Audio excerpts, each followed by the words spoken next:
कृष्ण की पुकार है, ये भागवत का सार है कि युद्ध ही तो वीर का प्रमाण है। कौरवों की भीड़ हो या पांडवों की नीड़ हो, जो लड़ सका है वही तो महान है। जीत की हवस नहीं, किसी पे कोई वश नहीं। क्या जिंदगी है ठोकरों पे मार दो, मौत अंत है नहीं, तो मौत से भी क्यों डरे, ये जाके आसमान में दहाड़ दो। कहने को ये लाइंस हिंदी सिनेमा की क्लासिक मूवी गुलाल के एक लेजेंडरी गाने की है। इसे फेमस एक्टर, लिरिसिस्ट, सिंगर और कंपोजर पीयूष मिश्रा ने गाया है। लेकिन देखा जाए तो ये लाइंस नेताजी सुभाष चंद्र बोस की लाइफ पर बिल्कुल फिट बैठती है। जिंदगी की स्टार्टिंग से ही रेबेलियस एटीट्यूड रखने और बाद में महात्मा गांधी से डिफरेंसेस के चलते कांग्रेस चीफ की पोस्ट से रेजिग्नेशन देने तक, आजाद हिंद फौज को स्टैब्लिश करने से लेकर मिस्टीरियस तरीके से गायब होने और गुमनामी बाबा के रूप में जिंदा होने की रूमर्स फैलने तक, नेताजी सुभाष चंद्र बोस की लाइफ कुछ ऐसी थी मानो किसी सस्पेंस थ्रिलर हिंदी मूवी की तरह। देश के लिए किसी भी हद तक जाने वाले नेताजी सुभाष चंद्र बोस 23 जनवरी 1897 को पैदा हुए थे। वो ब्रिटिश पीरियड में बंगाल प्रेसिडेंसी के कटक में पैदा हुए थे, जो अब ओडिशा में आता है।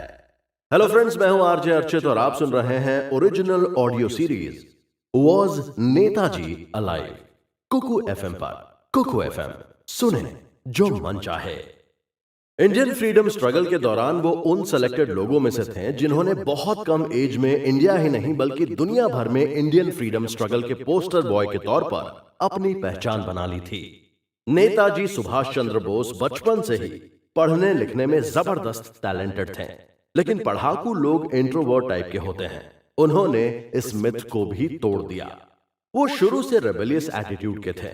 इसे ऐसे समझा जा सकता है, वो पढ़ने में बहुत तेज थे। आज के दौर में आईएएस, जो भारत की सबसे बड़ी गवर्नमेंट सर्विस है, उसे अंग्रेजों के जमाने में आईसीएस कहा जाता था। सुभाष चंद्र बोस इसका पार्ट नहीं बनना चाहते थे, लेकिन फिर भी घर वालों के प्रेशर में उनके कहने पर इसकी तैयारी के लिए वो इंग्लैंड चले गए। वो आईसीएस में सेलेक्ट भी हो गए, लेकिन आईसीएस में सेलेक्ट होने के बाद उन्होंने उसे ज्वाइन करने से इनकार कर दिया। उन दिनों अंग्रेज भी उनके डिसीजन पर हैरान रह गए थे, क्योंकि इंडियन तो छोड़िए, कोई अंग्रेज भी सर्विस में सेलेक्ट होने के बाद इसे छोड़ने का डिसीजन नहीं ले पाता था। इसके बाद उन्होंने आजाद हिंद फौज बनाई, जो कि एक ट्रेन्ड आर्म्ड फोर्स थी, जिसकी हेल्प से जापान का सपोर्ट लेते हुए सेकेंड वर्ल्ड वॉर के दौरान 1942 के आसपास ही भारत को आजाद कराने की भूमिका तैयार करती थी। नेताजी सुभाष चंद्र बोस कांग्रेस चेयरपर्सन के इलेक्शन में भी खड़े हुए थे। गांधी जी ने उनके मुकाबले पट्टाभी सीतारामैया को खड़ा किया था। लोगों को यह उम्मीद थी कि वही आदमी इस पोस्ट के लिए इलेक्शन भी जीतेगा, जिसका सपोर्ट गांधी जी कर रहे हैं। लेकिन सबको हैरान करते हुए सुभाष चंद्र बोस ने पट्टाभी सीतारामैया यानी गांधी जी के फेवरेट कैंडिडेट को हरा दिया। यह बात साबित करती है कि सुभाष चंद्र बोस की पर्सनैलिटी किस लेवल की थी। हालांकि अलग अलग मौकों पर सुभाष चंद्र बोस को महात्मा गांधी का राइवल बताने की भी कोशिश की जाती रही है, लेकिन ऐसा नहीं है। अगर आप महात्मा गांधी की वाइफ कस्तूरबा गांधी की डेथ के बाद सुभाष चंद्र बोस के गांधी जी को लिखे लेटर पढ़ेंगे तो आप इमोशनल हो जाएंगे। जिस तरह से उन्होंने उन लेटर्स में कस्तूरबा गांधी को याद किया है, उन्हें पढ़कर कभी भी उन लोगों के बीच में किसी तरह की बिटरनेस यानी कड़वाहट नहीं झलकती। सुभाष चंद्र बोस ने आजाद हिंद फौज बनाई, जो कि इंटरनेशनल लेवल पर इंडियन फ्रीडम स्ट्रगल के लिए काम कर रही थी। ये एक आर्म्ड फोर्स थी, जिसे सुभाष चंद्र बोस ने तुम मुझे खून दो, मैं तुम्हें आजादी दूंगा का नारा दिया। उसके बाद उनका दिया गया जय हिंद का नारा आज भी देश में इंडिपेंडेंस डे, रिपब्लिक डे जैसे मौकों पर सबसे ज्यादा इस्तेमाल किया जाता है। इलेक्शन जीतना या किसी ऑर्गेनाइजेशन में कोई पोस्ट मिल जाना एक अलग बात है, लेकिन लीडर या नेता बनना दूसरी बात। देश में इतने नेता हुए, लेकिन जेन्युइनली केवल सुभाष चंद्र बोस को ही नेताजी के नाम से जाना जाता है। हालांकि उनकी डेथ एक प्लेन क्रैश में बताई जाती है, लेकिन फिर भी हिस्ट्री के पन्नों में उनकी डेथ एक सीक्रेट बनकर ही रह गई। नेताजी के बारे में हमारे पास बहुत कुछ है आपको बताने के लिए, जो हम आपको अपने आगे आने वाले एपिसोड्स में बताएंगे।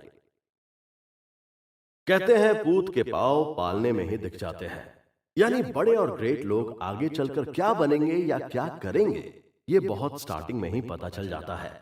सुभाष चंद्र बोस के केस में भी कुछ ऐसा ही हुआ। भले ही उनकी डेथ सीक्रेट तरीके से हुई हो या कभी पता ना चल पाया हो, लेकिन आज तक उतनी कम एज में देश के लिए जितने बड़े बड़े काम उन्होंने किए, वो कोई ना कर सका। नेताजी सुभाष चंद्र बोस ने कटक के प्रोटेस्टेंट यूरोपियन स्कूल से अपनी प्राइमरी एजुकेशन कंप्लीट की थी। इसके बाद उन्होंने रेवेनशा कॉलेजिएट स्कूल में एडमिशन ले लिया। इस कॉलेज के प्रिंसिपल बेनी माधव दास की पर्सनालिटी का नेताजी पर जबरदस्त इंपैक्ट हुआ। कहते हैं कि उन्हीं की इंस्पिरेशन थी कि नेताजी ने मात्र 15 साल की एज में स्वामी विवेकानंद से रिलेटेड लिटरेचर की पूरी स्टडी कर डाली थी। साल 1915 में वो इंटरमीडिएट में थे, लेकिन इसी साल वो बहुत गंभीर बीमार पड़ गए थे। इसके बावजूद उन्होंने ये एग्जाम सेकंड डिवीजन में पास कर लिया, जबकि वो इतने बीमार थे कि लोग उनके बचने की भी उम्मीद छोड़ चुके थे। इसके बाद 1916 में उन्होंने कोलकाता के फेमस प्रेसिडेंसी कॉलेज में फिलॉसफी ऑनर्स में एडमिशन लिया। इसी साल की एक बात है जिसने उनकी लाइफ की दशा और दिशा दोनों बदल कर रख दी। इसी साल कॉलेज के स्टूडेंट्स और टीचर्स के बीच में जबरदस्त झगड़ा हो गया। इस पूरे कॉन्फ्लिक्ट में नेताजी ने स्टूडेंट्स को लीड किया और इसके चलते उन्हें प्रेसिडेंसी कॉलेज से निकाल दिया गया। इतना ही नहीं, उनको एग्जाम देने से भी 1 साल के लिए बैन कर दिया गया। लेकिन इतने से यंग और पेट्रियाटिक नेचर वाले नेताजी बोस का जज्बा कम नहीं हुआ। उन्होंने 49th बंगाल रेजिमेंट के लिए एग्जाम दिया, रिटन क्लियर कर लिया, लेकिन फिटनेस टेस्ट में वीक आईसाइट के चलते बाहर कर दिए गए। उन्होंने किसी तरह से स्कॉटिश चर्च कॉलेज में एडमिशन ले लिया, लेकिन इसके बाद भी उनका मन लगातार सेना में जाने के लिए बना हुआ था। इसी के चलते उन्होंने त्रिपोलिया टेरिटोरियल आर्मी में ज्वाइन कर लिया। आपको बता दें कि टेरिटोरियल आर्मी उन लोगों के लिए बनाया गया एक सिस्टम है जो लोग प्रोफेशनल हैं और अलग अलग सेक्टर में काम कर रहे हैं, इसके बावजूद देश सेवा के लिए आर्मी में जाना चाहते हैं। इसमें अधिकतम एज लिमिट भी 40 साल तक रखी गई है। ये सिस्टम में अभी भी लागू है। फिर तो पेट्रियाटिक नेताजी ने टेरिटोरियल आर्मी के एग्जाम को क्लियर कर लिया और एडमिशन ले लिया। उन्होंने फोर्ट विलियम कॉलेज सिलेक्ट किया था, लेकिन तभी उनके दिमाग में ख्याल आया कि कहीं ऐसा ना हो कि इंटरमीडिएट की तरह यहां भी उनके नंबर कहीं कम रह जाएं। इसके बाद वो पढ़ाई को लेकर काफी सीरियस हो गए। उन्होंने खूब मेहनत से पढ़ाई की और philosophy BA honours first division में पास किया। नेताजी की परफॉर्मेंस इतनी जबरदस्त थी कि वो पूरी कोलकाता यूनिवर्सिटी में दूसरे नंबर पर थे। नेताजी के पिताजी चाहते थे कि वो आईसीएस यानी आज आईएएस कही जाने वाली सबसे बड़ी सिविल सर्विसेज का हिस्सा बने, लेकिन सुभाष चंद्र बोस इसके लिए मन से तैयार नहीं थे। इसके बाद जब बहुत जोर देकर एक बार उनके पिताजी ने कहा, तो नेताजी ने उनसे 24 घंटे का वक्त मांगा, जिससे वो इसके लिए हां या ना कर सकें। सुभाष चंद्र बोस की उम्र उस समय इतनी थी कि उन्हें एक बार में ही ये एग्जाम क्लियर करना था। सुभाष चंद्र बोस इसे लेकर इतने कंफ्यूज थे कि वो सारी सारी रात जागते रहते थे। खैर, अगले दिन सुबह होते ही उन्होंने इसके लिए हाँ कह दिया और आईसीएस की तैयारी के लिए 15 सितंबर 1919 को इंग्लैंड चले गए। इंग्लैंड जाने के बाद सबसे बड़ा टास्क ये था कि किसी ऐसे कोर्स में एडमिशन लिया जाए जिससे वहां पर वो परमानेंट तरीके से रह सकें। अनफॉर्चुनेटली उन्हें किसी भी कॉलेज में एडमिशन नहीं मिल सका। इसके बाद नेताजी ने किट्स विलियम हॉल में किसी तरीके से मेंटल और मोरल साइंस के ट्राई पास ऑनर्स कोर्स में एडमिशन ले लिया। इससे सबसे बड़ा बेनिफिट यह हुआ कि उनके रहने और खाने की प्रॉब्लम सॉल्व हो गई। असल में यहां एडमिशन लेना तो एक बहाना था। उनका असली पर्पस था कि उन्हें आईसीएस में पास होकर सबको दिखाना था, वो भी एक ही अटेम्प्ट में। खैर, उन्होंने ये कर भी दिखाया। साल 1920 में आए रिजल्ट में वो मेरिट लिस्ट में 4th रैंक पर रहे, जबकि इस एग्जाम में बहुत सारे ब्रिटिश भी पार्टिसिपेट करते थे और वो सभी इसे पास करना चाहते थे। लेकिन इस एग्जाम को पास करना बहुत प्रेस्टिजियस माना जाता था। नेताजी ने वो एग्जाम पास तो कर लिया था, लेकिन उनके मन में इसको लेकर कोई खुशी नहीं थी। दरअसल वो सर्विस ज्वाइन करके अंग्रेजों की गुलामी नहीं करना चाहते थे। तभी उन्होंने जाने माने barrister, freedom fighter, Congress leader और उनके बड़े भाई शरत चंद्र बोस को एक लेटर लिखा। लेटर में सुभाष ने लिखा कि वो तो स्वामी विवेकानंद और अरविंद घोष को अपना आइडल मानते हैं। आपको बता दें कि नेताजी स्वामी विवेकानंद को अपना स्पिरिचुअल गुरु मानते थे और उनके लिटरेचर से वो काफी इंस्पायर्ड थे। ऐसे में अंग्रेजों की गुलामी वो कैसे कर पाएंगे? वो आईसीएस से रिजाइन कर रहे हैं। ये बात मेंशन करता हुआ एक लेटर उन्होंने चित्तरंजन दास को भी लिखा। चित्तरंजन दास जाने माने वकील, फ्रीडम फाइटर और जर्नलिस्ट थे, जिन्होंने इंडियन फ्रीडम फाइटर्स के कई मुकदमे अंग्रेजों के खिलाफ लड़े थे। सुभाष के इंडिया लौटने का एक और रीजन था कि वो अंग्रेजों के खिलाफ चलाए जा रहे नॉन कॉपरेशन मूवमेंट से भी ज्यादा इंप्रेस थे। नेताजी ने इंग्लैंड से ही जनवरी 1921 को इंडिया में ब्रिटिश सेक्रेटरी पीएम माउंटेग्यू को लेटर लिख दिया। वो इस सर्विस से रिजाइन करना चाहते हैं। यह सुनकर अंग्रेजों के पैरों तले भी जमीन खिसक गई। धीरे धीरे ये बात उनके घर पर भी सबको पता लग गई। ऐसे में उन पर एक मोरल प्रेशर भी बना हुआ था कि घर वाले उनके डिसीजन को लेकर क्या सोच रहे होंगे।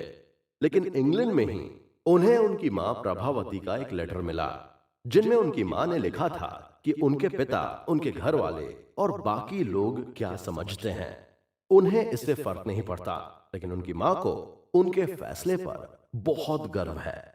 इसके बाद नेताजी जून 1921 में मेंटल और मोरल साइंस ट्राई पास की ऑनर्स डिग्री के साथ इंडिया वापस लौट आए। आईसीएस जैसी सर्विस को क्वालिफाई करने के बाद भी उसे छोड़ देना, इससे सुभाष चंद्र बोस के पेट्रियोटिज्म और कमिटमेंट का तो पता चलता ही है। इससे उनके कॉन्फिडेंस लेवल का भी खूब पता चलता है कि वो कितने कॉन्फिडेंट थे कि वो जो भी करेंगे वो केवल पूरे दम से करेंगे, बल्कि उसमें सक्सेसफुल भी होंगे। इसके बाद नेताजी ने जब गांधी जी से डिफरेंसेस के बाद कांग्रेस चेयरपर्सन की पोस्ट से रिजाइन कर दिया था, तब वो अकेले अपने दम पर फॉरवर्ड ब्लॉक के कुछ साथियों की हेल्प से इंडियन फ्रीडम स्ट्रगल को कंटिन्यू रखे हुए थे। लेकिन इतना काफी नहीं था।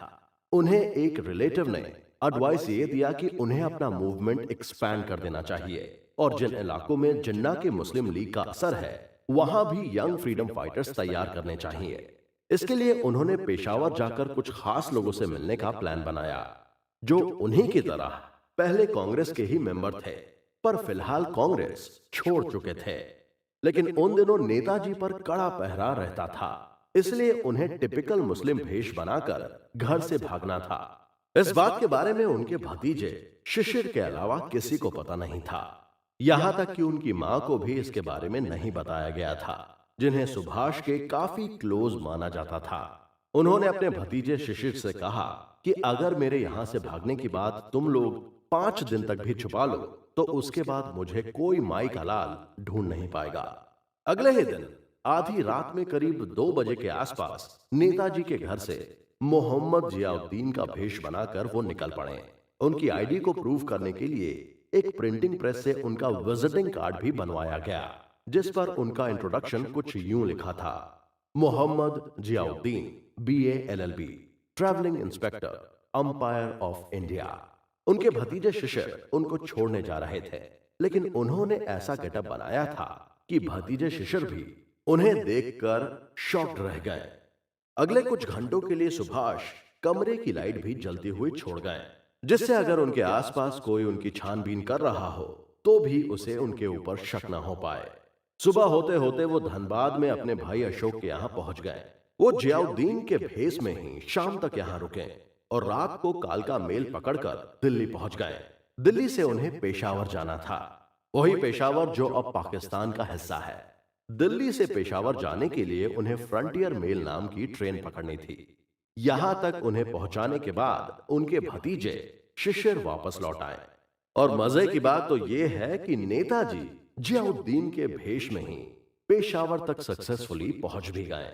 यह किस्सा साबित करता है कि डिग्री वाली पढ़ाई लिखाई करने के अलावा भी नेताजी कितने शार्प माइंडेड थे, और इसी शार्पनेस के चलते कैसे उन्होंने इंडियन फ्रीडम स्ट्रगल में अपना कंट्रीब्यूशन दिया, वो हम सुनाएंगे आपको अगले एपिसोड में।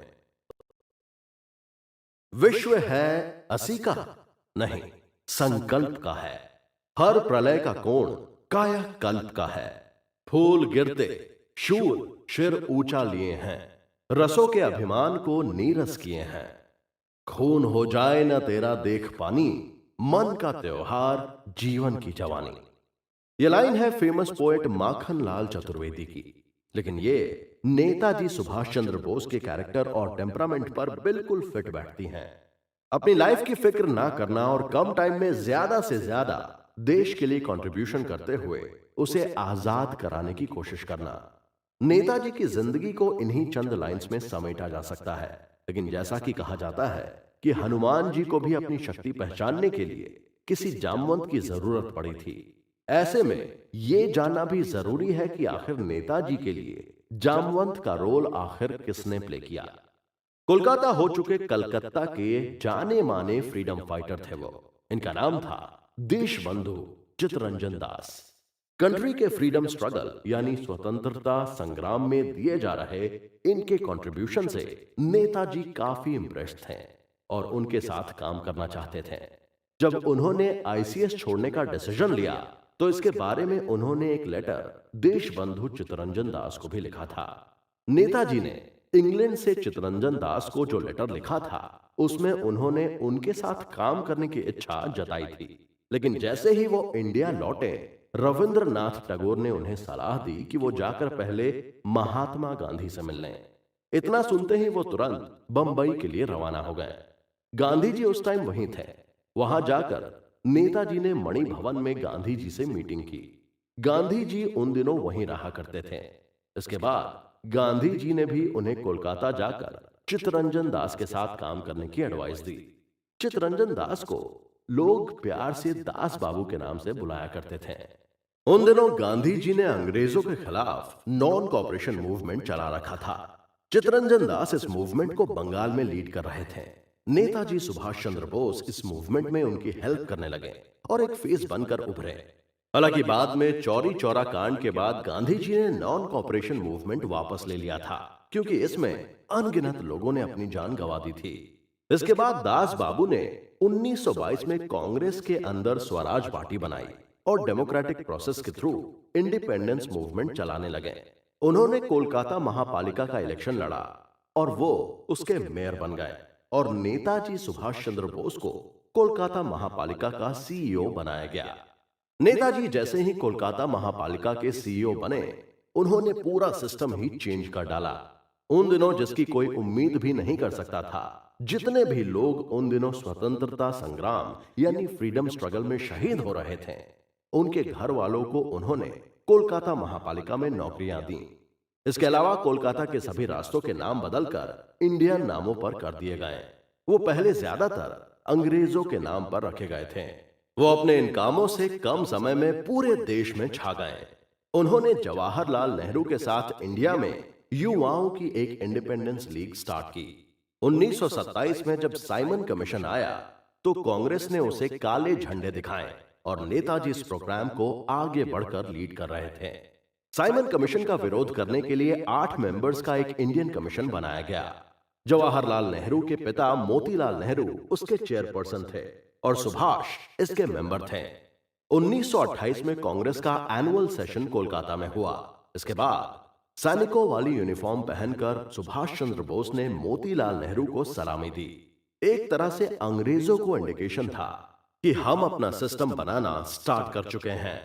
इसके बाद 26 जनवरी 1936 को जब एक क्राउडेड मूवमेंट को सुभाष चंद्र बोस लीड कर रहे थे, तभी अंग्रेज पुलिस ने उनके ऊपर जमकर लाठियां चलवा दी। इसमें वो बुरी तरह से इंजर्ड हो गए। इसके बाद अंग्रेजों ने उन्हें जेल में डाल दिया। नेताजी जब जेल में थे तो गांधी जी ने अंग्रेजों से अग्रीमेंट किया और उन्हें जेल से बाहर निकलवा दिया। अगर जेल की बात करें तो अपनी पब्लिक लाइफ में नेताजी को 11 बार जेल जाना पड़ा। सबसे पहले उन्हें 16 जुलाई 1921 को 6 महीने के लिए जेल की सजा दी गई थी। 1925 में गोपीनाथ साह नाम का एक रिवॉल्यूशनरी कोलकाता के पुलिस चीफ चार्ल्स टेकार्ट को मारना चाहता था, लेकिन धोखे से उसने एक बिजनेसमैन अर्नेस्ट डे को मार दिया। इस वजह से अंग्रेज पुलिस ने उसे फांसी दे दी। उस फांसी के बाद नेताजी फूट फूट कर रोए और उसकी डेड बॉडी मांगकर उसका अंतिम संस्कार भी किया। ये सब देखने के बाद अंग्रेजों ने ये मान लिया कि सुभाष चंद्र बोस न केवल रिवॉल्यूशनरी से रिलेशन रखते हैं बल्कि उन्हें भड़काने का भी काम करते हैं। इसके बाद सुभाष नेताजी को दोबारा गिरफ्तार किया गया। और उन्हें म्यांमार के मांडले जेल में भेज दिया गया। इसी बीच दास बाबू, जिनके इंस्पिरेशन से नेताजी इस फ्रीडम स्ट्रगल के टफ फील्ड में उतरे थे, वो चल बसे। उस टाइम नेताजी सुभाष चंद्र बोस ने ये न्यूज रेडियो पर जेल में ही सुनी थी। वहीं अचानक जेल में उनकी तबीयत बिगड़ गई। उनकी तबीयत लगातार खराब रहने लगी थी। उन्हें दरअसल टीबी हो गया था। सिचुएशन खराब हो रही थी, लेकिन अंग्रेज थे कि उन्हें छोड़ने का नाम ही नहीं ले रहे थे। अंग्रेजों पर हालांकि प्रेशर बढ़ गया था। अंग्रेजों ने कहा कि अगर वो इलाज के लिए यूरोप चले जाएं, तो उन्हें छोड़ा जा सकता है। लेकिन अंग्रेजों ने यह क्लियर नहीं किया था कि वापस लौटने की उन्हें परमिशन दी जाएगी या नहीं, या वापस लौटने की परमिशन नेताजी को कब दी जाएगी। नेताजी को जेल में रहते हुए एक बार फिर से कोलकाता महापालिका का मेयर चुन लिया गया। नेताजी की तबीयत लगातार बिगड़ रही थी। ऐसे में अंग्रेज रिस्क नहीं लेना चाहते थे। उन्हें डर था कि कहीं उनकी मौत जेल में ही ना हो जाए, इसलिए उन्हें रिहा करने का डिसीजन ले लिया गया। इसके बाद नेताजी इलाज के लिए हिमाचल के डलहौजी चले गए। साल 1932 में उन्हें फिर से अरेस्ट कर लिया गया। इस बार उन्हें यूनाइटेड प्रोविंस यानी आजकल के उत्तराखंड के अल्मोड़ा जेल में रखा गया, जहां उनकी तबीयत फिर खराब रहने लगी, जिसके बाद उन्हें इलाज के लिए बाहर जाने की एडवाइस दी गई। लेकिन इस बार सुभाष चंद्र बोस ने डॉक्टरों की बात मान ली और अच्छे इलाज के लिए यूरोप चले गए। नवंबर 1945 में नेताजी पर दिल्ली के लाल किले में एक मुकदमा चलाया गया। इस मुकदमे से नेताजी का नाम और फेम इतना ज्यादा बढ़ गया कि उस समय देश की औरतें अपने बच्चों का नाम नेताजी के नाम पर सुभाष रखने लगी थीं, और ये नाम रखने में वो प्राउड फील करती थीं। उस टाइम अंग्रेजों ने नेताजी के खिलाफ जमकर प्रोपेगेंडा फैलाया। अनफॉर्चुनेटली उस टाइम की कुछ इंडियन पॉलिटिकल पार्टीज भी नेताजी के खिलाफ लगी हुई थी। अभी भी बहुत सारे सरकारी ऑफिसेज में नेताजी के फोटोज दिखाई देते हैं। यह ट्रेडिशन इसी टाइम शुरू हुआ था जब लोग अपने घरों में महाराणा प्रताप और शिवाजी के साथ साथ नेताजी के फोटोज भी लगाने लगे थे। नेताजी ने इंडियन फ्रीडम स्ट्रगल में जो कंट्रीब्यूशन दिया वो किसी अजूबे से कम नहीं है। उन्होंने आजाद हिंद फौज जैसा ऑर्गेनाइजेशन बनाया, जिसमें उन्होंने 35,000 वॉर प्रिजनर्स को जोड़कर आजाद हिंद फौज बनाई। पूरी वर्ल्ड हिस्ट्री ढूंढ लीजिए, आपको ऐसा एग्जाम्पल कहीं नहीं मिलेगा जहां इतनी बड़ी संख्या में वॉर प्रिजनर्स ने एक होकर विदेशी जमीन पर अपने देश की फ्रीडम के लिए लड़ाई लड़ी हो। लेकिन इसीलिए हिस्टोरियंस और पॉलिटिकल एक्सपर्ट्स आजाद हिंद फौज की फॉर्मेशन को इंडिया की आजादी का एक इंपॉर्टेंट हिस्सा मानते हैं। कहते हैं कि इसी के बाद साल 1946 में नेवी ने बगावत कर दी थी। अब अंग्रेज समझ गए थे कि इंडियन लोगों की आर्मी के दम पर इंडियंस पर ही राज करना बहुत दिनों तक पॉसिबल नहीं हो पाएगा। नेताजी सुभाष चंद्र बोस की पर्सनालिटी इतनी कमाल की थी और उनका स्पेक्ट्रम कितना ब्रॉड था, उसका आप दो बातों से अंदाजा लगा सकते हैं। जहां आजादी से पहले अंग्रेज और दूसरे देशों के रूलर उनसे घबराते थे, वहीं आजादी के बाद हमारे अपने देसी रूलर्स उनसे इतना घबराने लगे थे कि अगर आप पोस्ट इंडिपेंडेंस हिस्ट्री को उठाकर देख लें तो इतने बड़े कंट्रीब्यूशन के बावजूद नेताजी सुभाष चंद्र बोस का जिक्र उस तरह से नहीं मिलता है जितना वो डिजर्व करते हैं। हिस्टोरियंस और पॉलिटिकल एक्सपर्ट्स का मानना है कि इंडियन गवर्नमेंट भी काफी हद तक इसके लिए जिम्मेदार है। भले ही गवर्नमेंट्स ने सुभाष चंद्र बोस को साइडलाइन करके रखा, लेकिन इसके बावजूद आज भी वो लोगों के दिलों में राज करते हैं। आज भी कास्ट, रिलीजन, लैंग्वेज और बॉर्डर के रिस्ट्रिक्शन से वो परे हैं और आज भी लोगों के जहन में जिंदा हैं। फेमस शायर और हिंदी सिनेमा के जाने माने लिरिसिस्ट साहिर लुधियानवी जी ने क्या खूब कहा है, 1000 बर्क गिरे, लाख आंधियां उठे, वो फूल खिल के रहेंगे जो खिलने वाले हैं। सुभाष चंद्र बोस जब अंग्रेजों के खिलाफ स्ट्रगल कर रहे थे तो भगवत गीता को वो सबसे बड़ा सोर्स ऑफ इंस्पिरेशन मानते थे। पिछले एपिसोड में हमने आपको बताया कि नेताजी किस लेवल पर स्वामी विवेकानंद के लिटरेचर से इंस्पायर्ड थे और केवल 15 साल की उम्र में स्वामी विवेकानंद के पूरे लिटरेचर की स्टडी कर चुके थे। नेताजी स्वामी विवेकानंद के सोशल सर्विस, यूनिवर्सलिज्म और नेशनलिस्ट थॉट से अपनी यंग एज में ही बहुत ज्यादा इंस्पायर्ड थे। नेताजी देश के कल्चर से जुड़े पुराने ग्रंथों के फ्रेश इंटरप्रिटेशन से बहुत इंप्रेस रहते थे। कई स्कॉलर्स का मानना है कि हिंदू स्पिरिचुअलिटी ने उनके पॉलिटिकल और सोशल थॉट्स को डेवलप करने में एक इंपॉर्टेंट रोल प्ले किया है। जैसा कि हिस्टोरियन लियोनार्ड गार्डन बताते हैं, रिलीजियस टीचिंग को एक्सप्लोर करना हमेशा उनकी लाइफ का एक इंपॉर्टेंट पार्ट बना रहा। इसने उन्हें एथिस्ट, सोशलिस्ट और कम्युनिस्ट की धीरे धीरे बढ़ती संख्या से अलग कर दिया, जो उन दिनों धीरे धीरे इंडियन सोसाइटी का हिस्सा बनते जा रहे थे। नेताजी ने एक बार कोलकाता में 1930 में एक स्पीच दी, जिसमें उन्होंने इस बात को बहुत ही शानदार तरीके से समझाया कि यूरोप, जिसे फासिज्म और कम्युनिज्म कहता है, आखिर उसका मतलब है क्या। उसके बाद जब नेहरू ने 1933 में स्टेटमेंट दिया कि फासिज्म और कम्युनिज्म के बीच का कोई रास्ता नहीं है, तो नेताजी ने उनके स्टेटमेंट की जबरदस्त क्रिटिसिज्म की। नेताजी के लेटर्स, खासकर 1939 में लिखे उनके लेटर्स से यह पता चलता है कि उन्होंने उस टाइम जर्मनी को भी जबरदस्त तरीके से क्रिटिसाइज किया था। वो नाजी जर्मनी की रेसिस्ट पॉलिसी से बिल्कुल अग्री नहीं थे। उन्होंने साफ साफ लिखा था कि मैं जर्मनी के नेशनलिज्म से बिल्कुल भी अग्री नहीं करता हूं। ये न सिर्फ एक घिनौनी हरकत है, बल्कि सेल्फिश और एरोगेंट भी है। इन दिनों उन्होंने ये भी स्टेटमेंट दिया था कि आने वाले टाइम में इंडिया के लिए डेमोक्रेसी सबसे बेहतर तरीका होगा।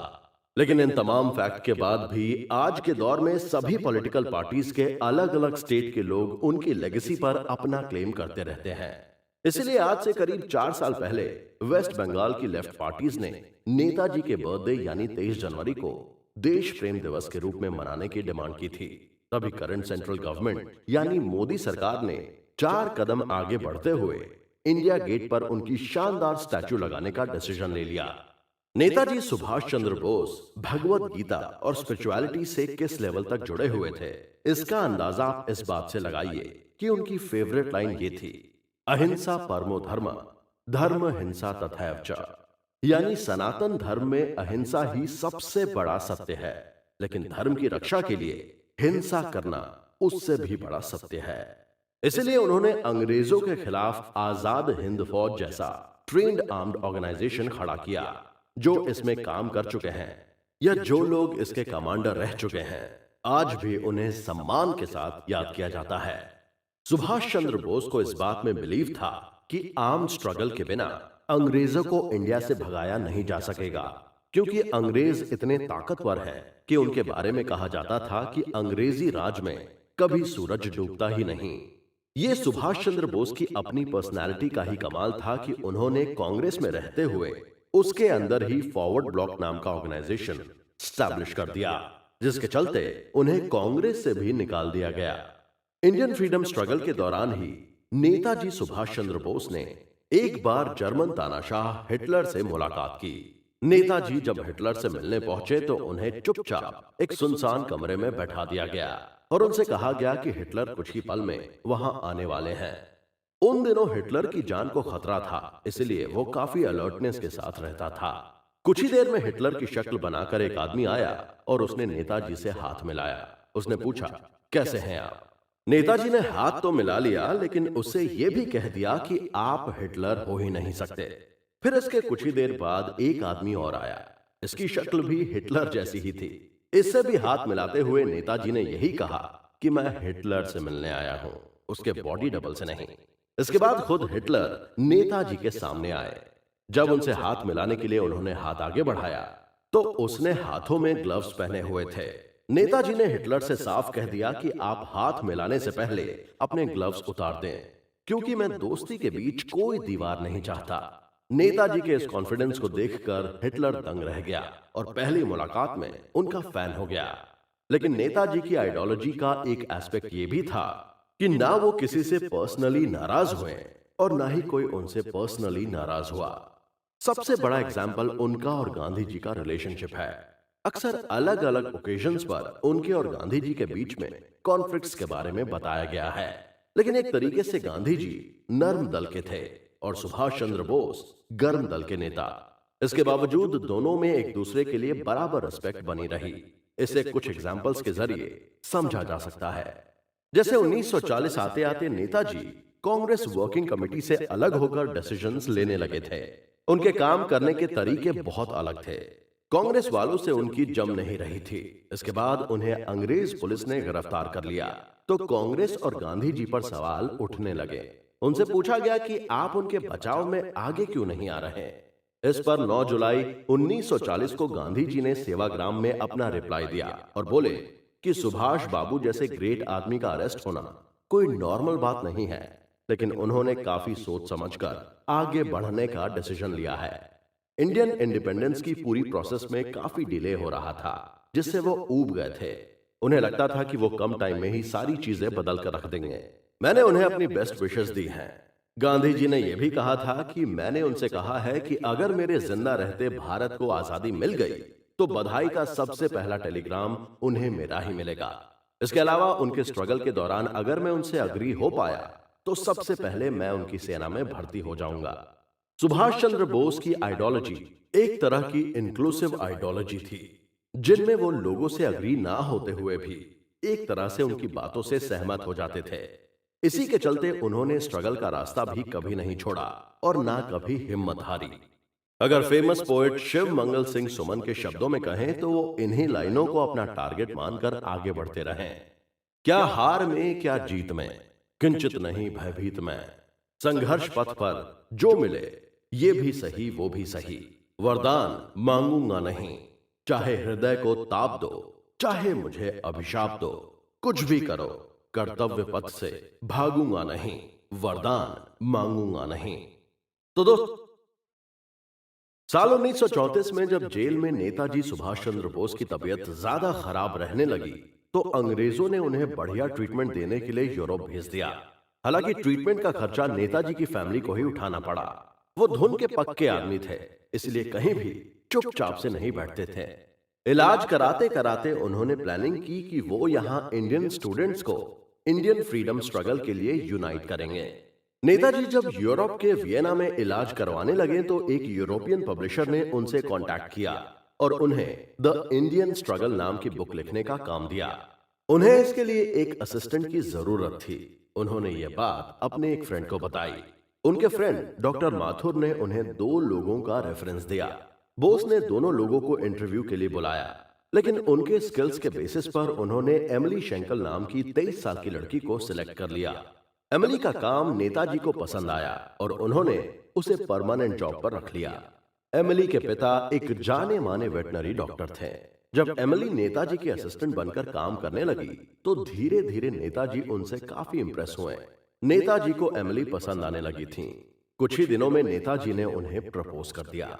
उन दिनों नाजी जर्मनी के टफ कानूनों को देखते हुए दोनों ने बाद गास्टन नाम की जगह पर बिल्कुल प्राइवेट फंक्शन में शादी कर ली। जब नेताजी और एमिली शेंकल ने शादी की तो दोनों की उम्र में करीब 13 साल का डिफरेंस था। नेताजी के पोते सौगत बोस ने उनके ऊपर एक किताब लिखी।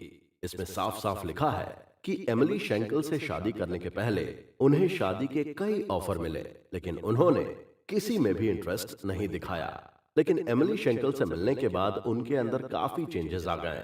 इस किताब में एमिली शेंकल की तरफ से कहा गया है कि प्यार में इनिशिएटिव सुभाष चंद्र बोस की ओर से लिया गया था और धीरे धीरे हमारे रिलेशन रोमांटिक होते गए। 1934 से लेकर मार्च 1936 के बीच ऑस्ट्रिया और चेकोस्लोवाकिया में रहने के दौरान हमारे रिलेशन क्लोज होते गए। एमिली एक कैथोलिक ईसाई परिवार में पैदा हुई थीं। उनके परिवार को यह बिल्कुल नहीं पसंद था कि वो किसी इंडियन के यहाँ काम करें।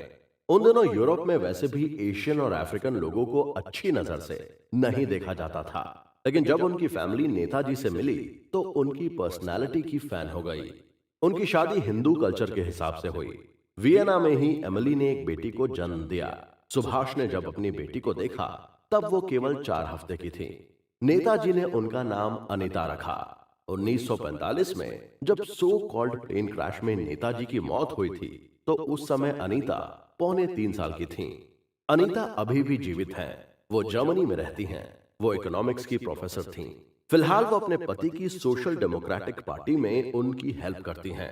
उनके पति सोशल डेमोक्रेटिक पार्टी से मेंबर ऑफ पार्लियामेंट रह चुके हैं।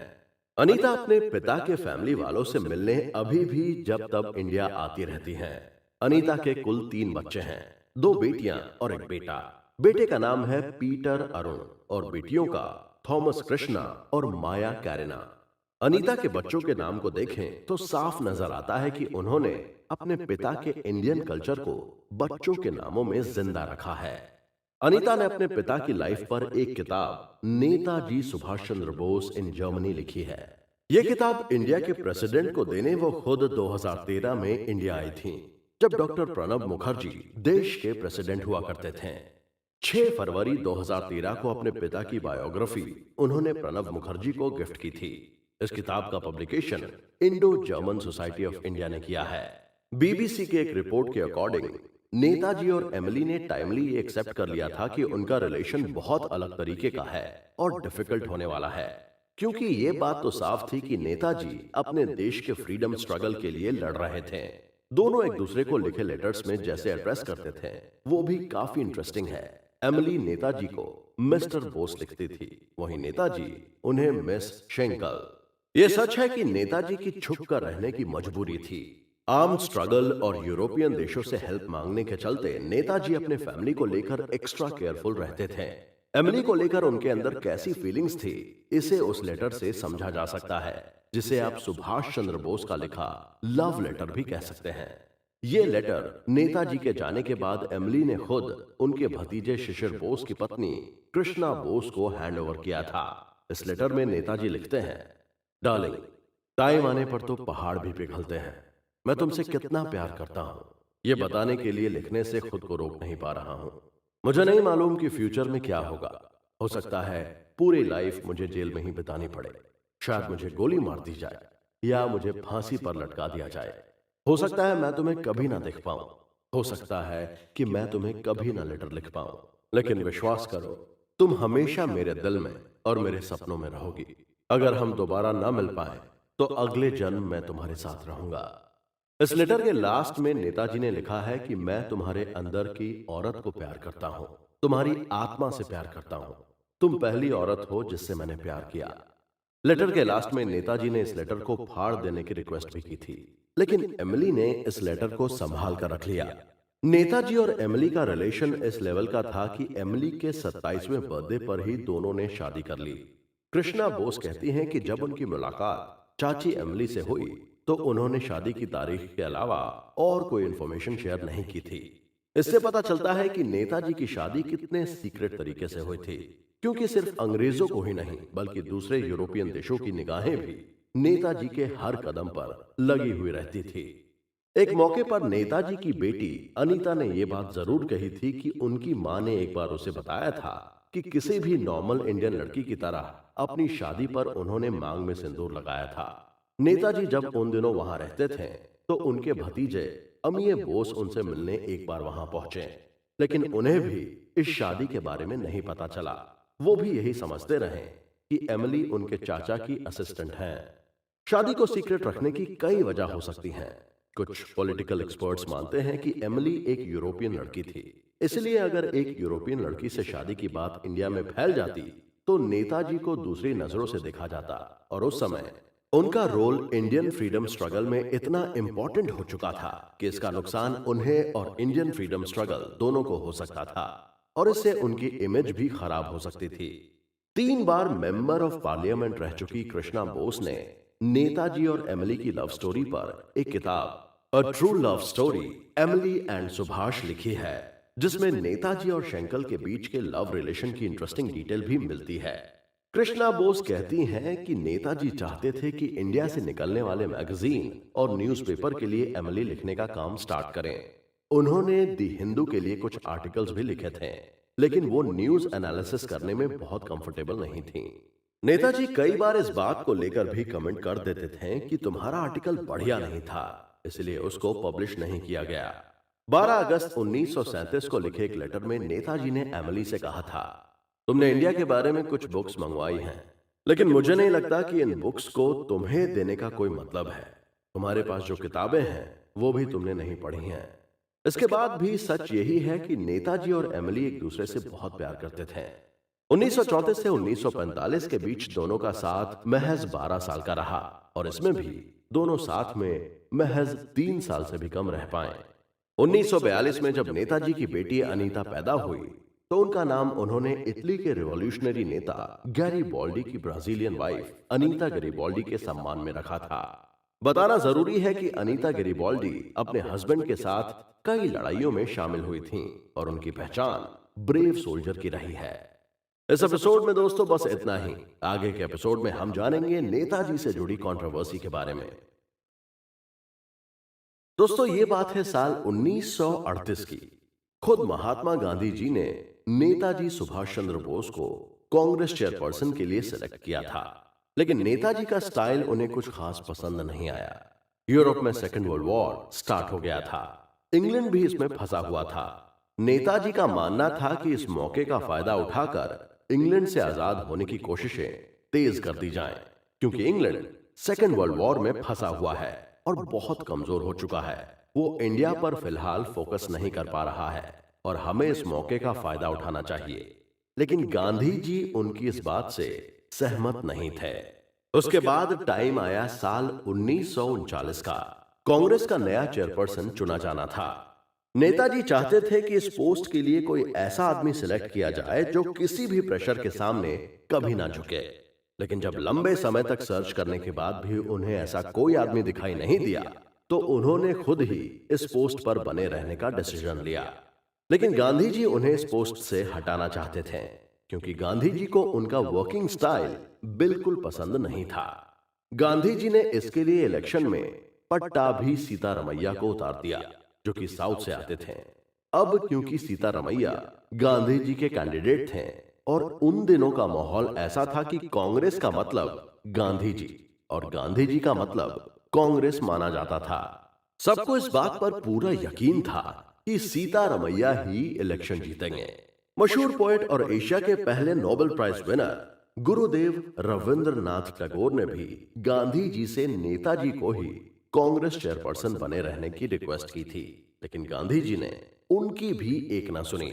उस टाइम के जाने माने साइंटिस्ट प्रफुल्ल चंद्र राय और मेघनाथ साहब भी नेताजी सुभाष चंद्र बोस को ही इस पोस्ट पर देखना चाहते थे, लेकिन गांधी जी ने ठान लिया तो ठान लिया।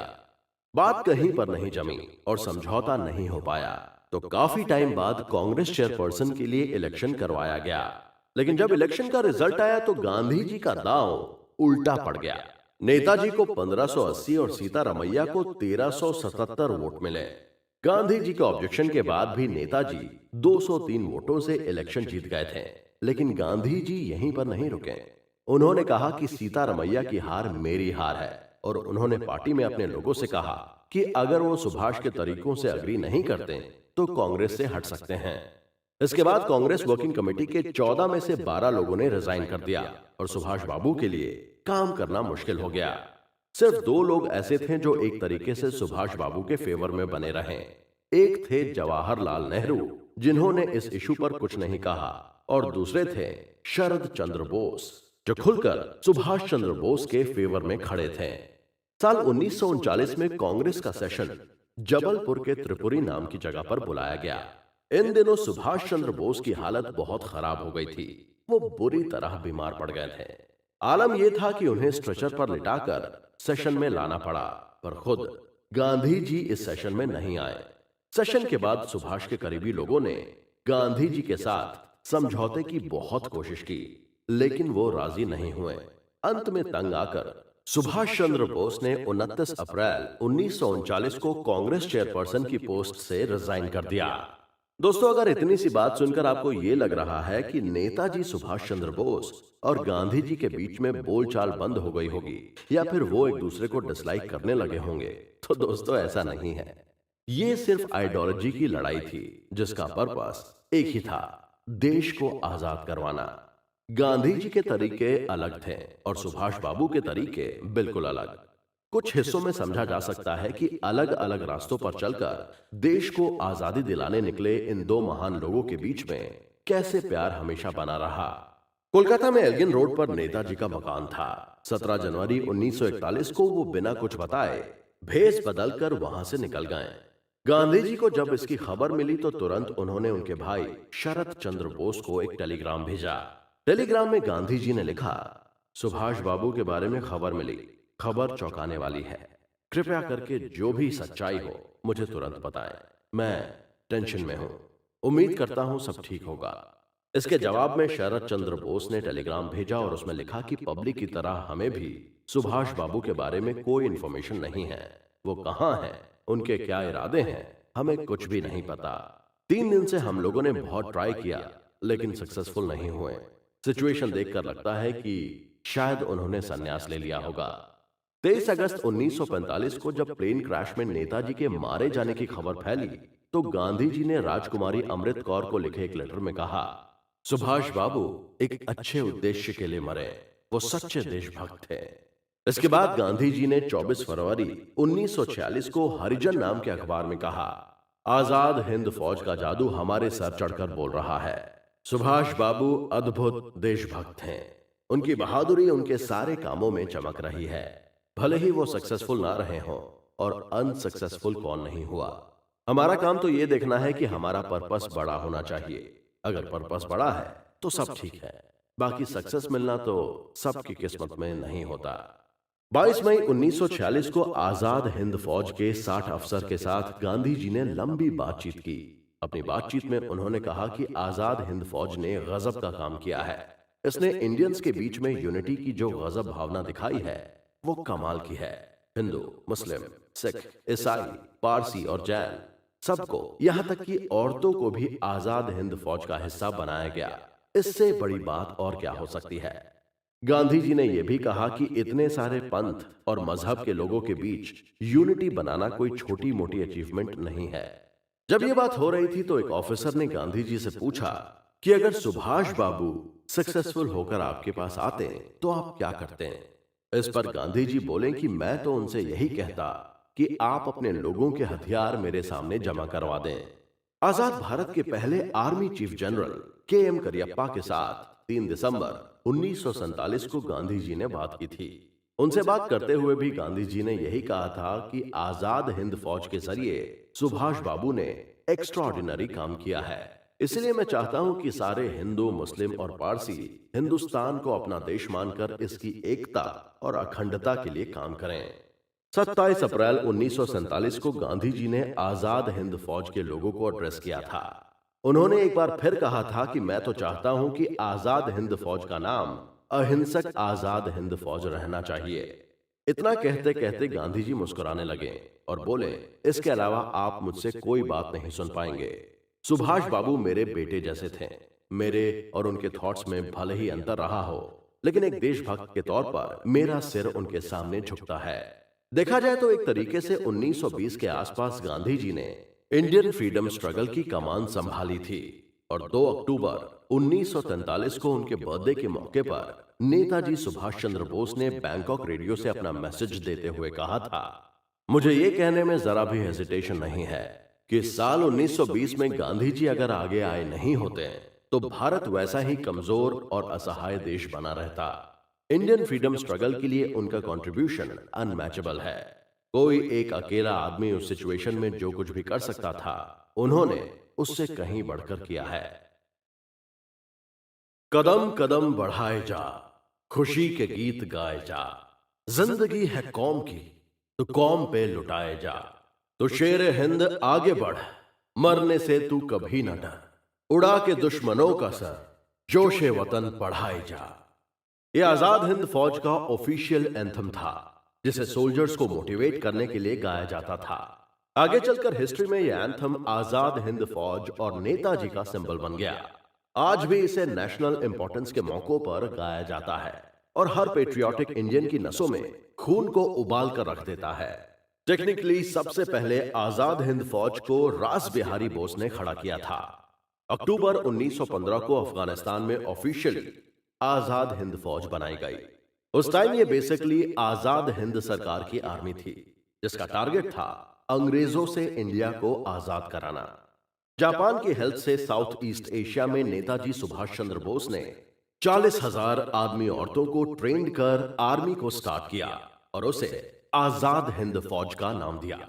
उन्हें आजाद हिंद फौज का चीफ कमांडर बनाकर उसकी बागडोर उन्हीं को दे दी गई। सेकेंड वर्ल्ड वॉर के दौरान आजाद हिंद फौज अपने असली रंग में आती दिखाई पड़ी।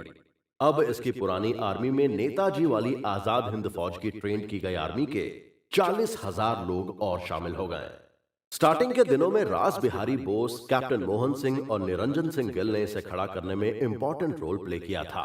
आगे चलकर दिल्ली में इसके नाम पर आईएनए मार्केट और आईएनए मेट्रो स्टेशन भी बनाया गया। इसे यंगस्टर्स के लिए एक अच्छा पिकनिक और शॉपिंग स्पॉट माना जाता है। सेकेंड वर्ल्ड वॉर में जब इंडियन फौज अंग्रेजों की तरफ से लड़ रही थी, तो उसमें हजारों लोगों को जापान ने पकड़ लिया था। नेताजी ने आजाद हिंद फौज जब बनाई, तो जापान ने करीब 60,000 लोगों को इसमें शामिल होने के लिए छोड़ दिया। बाद में इसके कैप्टन मोहन सिंह और जापान सरकार के बीच में लड़ाई हो गई, जिसके बाद इसके लोगों को अरेस्ट कर लिया गया। बाद में आजाद हिंद फौज अपने असली रंग में तब सामने आई जब नेताजी सुभाष चंद्र बोस ने 1941 में जर्मनी के बर्लिन में इंडियन लीग बनाई। उनकी ताकत और टेम्परामेंट देखकर जर्मनी ने उन्हें रूस के खिलाफ यूज करने की स्ट्रैटेजी बनाई, लेकिन नेताजी ये चाल समझ गए और वहां से साउथ ईस्ट एशिया चले गए। एक साल बाद नेताजी सिंगापुर पहुंच गए। उन दिनों सिंगापुर पर जापान का कब्जा था। 1940 में नेताजी ने रेडियो टोक्यो से यह अनाउंस किया कि अंग्रेजों से यह उम्मीद करना कतई बेकार है कि वो हमें आजादी देंगे। इसके लिए अपने दम पर स्ट्रगल करना होगा। उनकी इस बात से रास बिहारी बोस, जो टेक्निकली आजाद हिंद फौज के असली फाउंडर थे, बहुत खुश हुए। उन्होंने सुभाष चंद्र बोस को आजाद हिंद फौज का कमांडर इन चीफ बना दिया। इसके बाद जापानी फौज की हेल्प से आजाद हिंद फौज बर्मा से होती हुई रंगून पहुंची और यहां से होते हुए इंडिया पहुंची। 18 मार्च 1944 को कोहिमा और इम्फाल के रास्तों से होते हुए इंडियन इलाके में घुस गई। यहां इसने ब्रिटिश और कॉमनवेल्थ आर्मी से जमकर लोहा लिया। इस घटना के बाद 2 बीघा जमीन जैसी लेजेंडरी फिल्में बनाने वाले फिल्म मेकर विमल रॉय ने पहला आदमी के नाम से फिल्म भी बनाई थी। इसके बाद सुभाष चंद्र बोस ने आजाद हिंद फौज के कमांडर इन चीफ होने के चलते सिंगापुर में आजाद इंडिया की पहली टेम्पररी सरकार बनाई। इन सरकार के प्रधानमंत्री, राष्ट्रपति और कमांडर इन चीफ वही थे। उनकी सरकार को जर्मनी, जापान, कोरिया, चीन, इटली, आयरलैंड और फिलीपींस ने रिकॉग्निशन दे दी। जापान ने अंडमान और निकोबार आइलैंड इस सरकार को दे दिया। नेताजी ने अंडमान का नाम शहीद द्वीप और निकोबार का नाम स्वराज द्वीप रखा।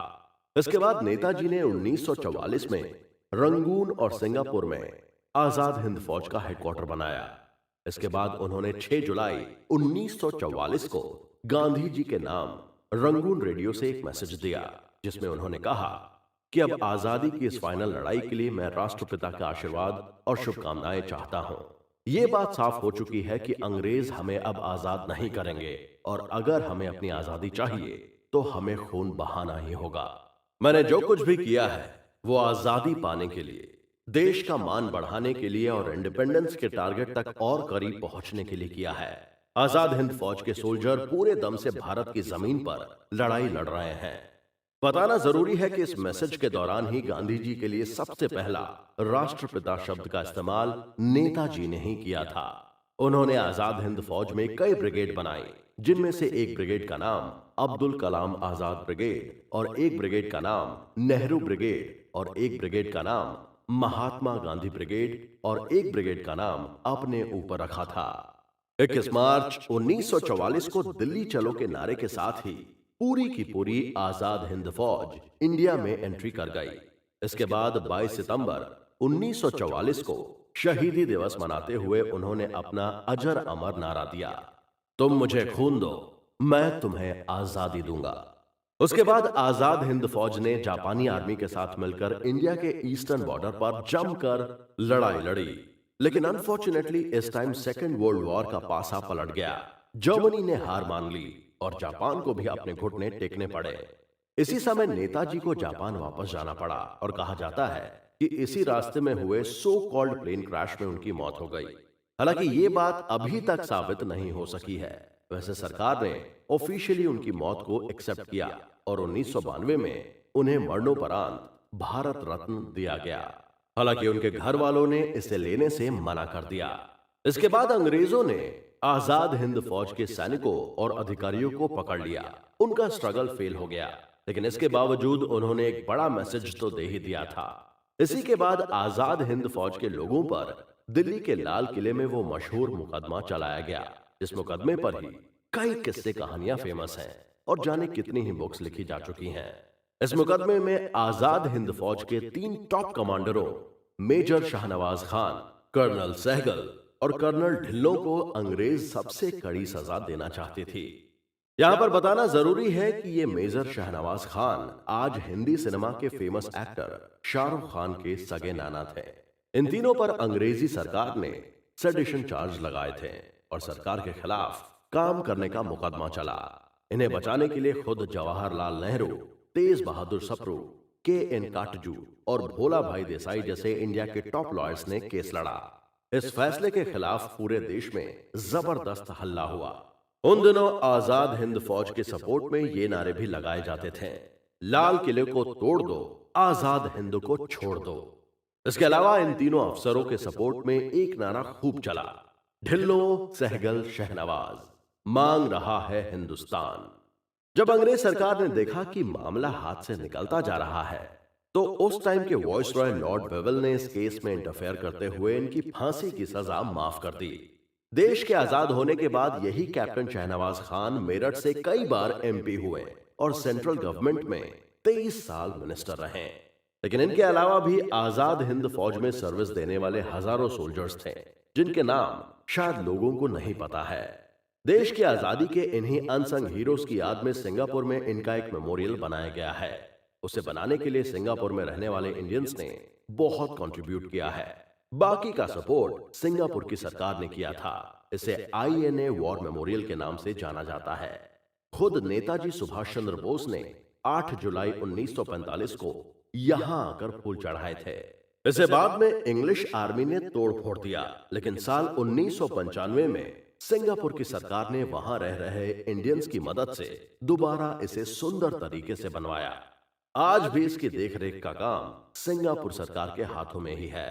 आजाद हिंद फौज की आर्मी में टोटल कितने सोल्जर्स थे, इसे लेकर तो अभी भी डेटा अवेलेबल नहीं है और अलग अलग बातें कही जाती हैं। लेकिन फिर भी एक्सपर्ट्स का मानना है कि इसमें कम से कम 85,000 सैनिक थे। इसकी एक महिला ब्रिगेड भी थी, जिसकी कमांडर लक्ष्मी स्वामीनाथन थी। लेकिन एक बहुत इंपॉर्टेंट सवाल आज भी उठता है, क्यों आजाद हिंद फौज को उसकी कंट्रीब्यूशन के लिए आजादी के बाद वो क्रेडिट नहीं दिया गया जो वो डिजर्व करती थी। इसके ऑफिसर्स को आजादी के बाद इंडियन आर्मी में शामिल क्यों नहीं किया गया, इसको लेकर कोई भी सॉलिड एविडेंस तो नहीं है।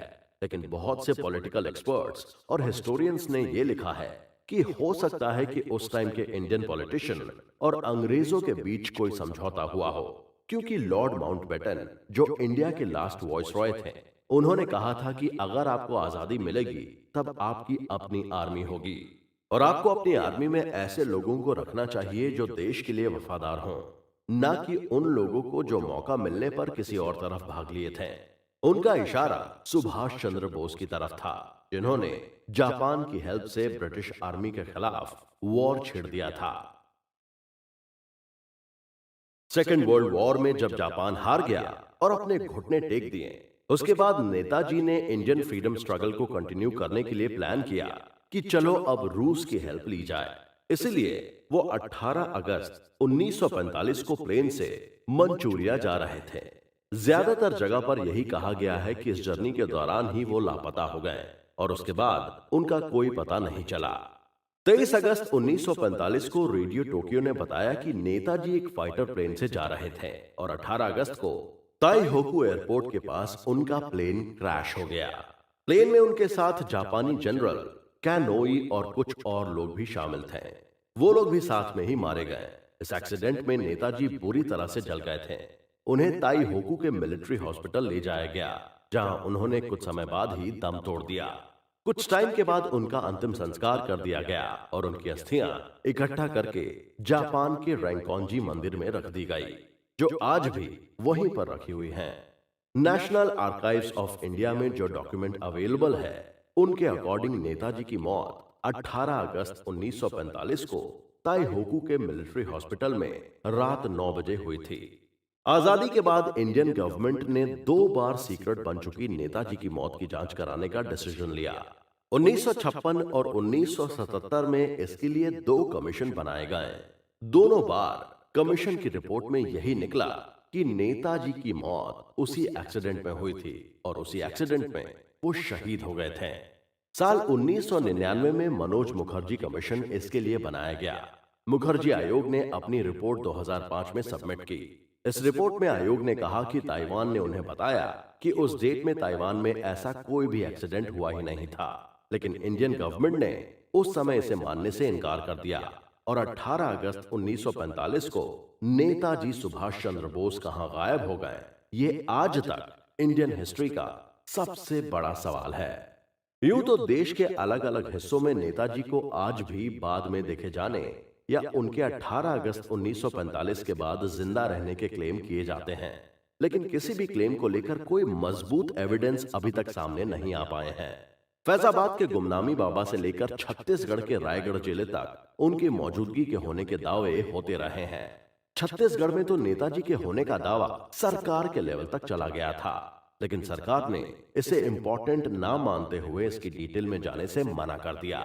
नेताजी के गायब होने और उस प्लेन क्रैश वाले सो कॉल्ड एक्सीडेंट से जुड़ी एक और स्टोरी पता चलती है।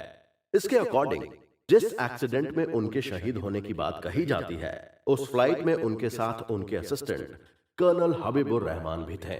अचानक हबीबुर रहमान को लगा कि एक विमान को उड़ा देने वाली तोप का गोला मानो जहाज से आकर टकरा गया हो। बाद में पता चला कि प्लेन के इंजन का एक हिस्सा टूट गया था। प्लेन जमीन से जा टकराई और मानो अंधेरा सा छा गया हो। हबीबुर रहमान को जब होश आया तो उन्होंने देखा कि प्लेन के पीछे की साइड पूरी तरह से चोक हो चुकी है और आगे के हिस्से में आग लगी हुई है। जब प्लेन जमीन से टकराई तो नेताजी की ड्रेस पेट्रोल से पूरी तरह से भीग गई थी और उन्होंने जब प्लेन के अगले हिस्से से निकलने की कोशिश की तो उनकी बॉडी बुरी तरह से जल गई। हालांकि हबीबुर रहमान ने उनकी आग बुझाने की बहुत कोशिश की। इस काम में खुद उनके हाथ भी इंजर्ड हो गए थे। इसके बाद दोनों को हॉस्पिटल ले जाया गया। 6 घंटे तक नेताजी जिंदगी और मौत से स्ट्रगल करते रहे। इस दौरान वो कभी होश में आते और फिर बेहोशी में चले जाते।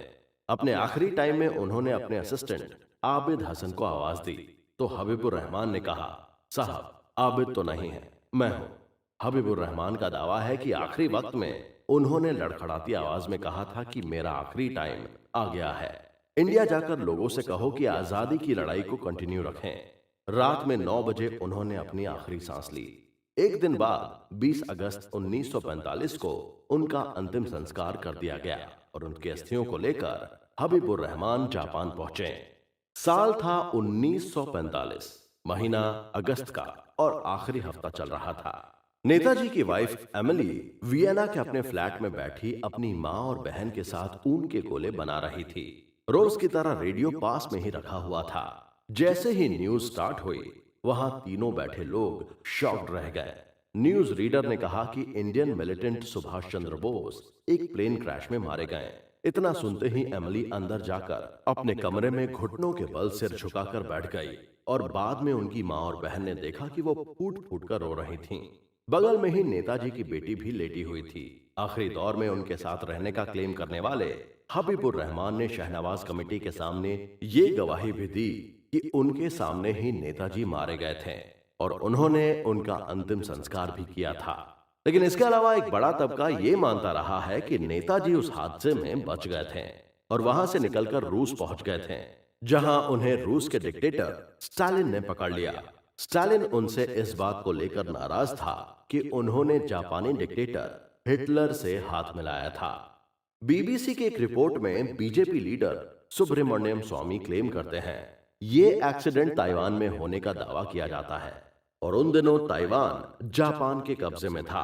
बाद में इस पर अमेरिका का कब्जा हो गया और मजे की बात यह है कि दोनों देशों के पास इस बात का कोई रिकॉर्ड नहीं है कि उस दिन ताइवान में कोई ऐसा प्लेन क्रैश हुआ भी था या नहीं।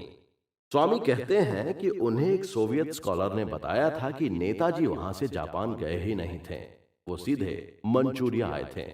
मंचूरिया में उन्हें सोवियत सरकार ने अरेस्ट कर लिया और वहां से साइबेरिया की जेल में डाल दिया, जहां 1953 में उनकी डेथ हो गई।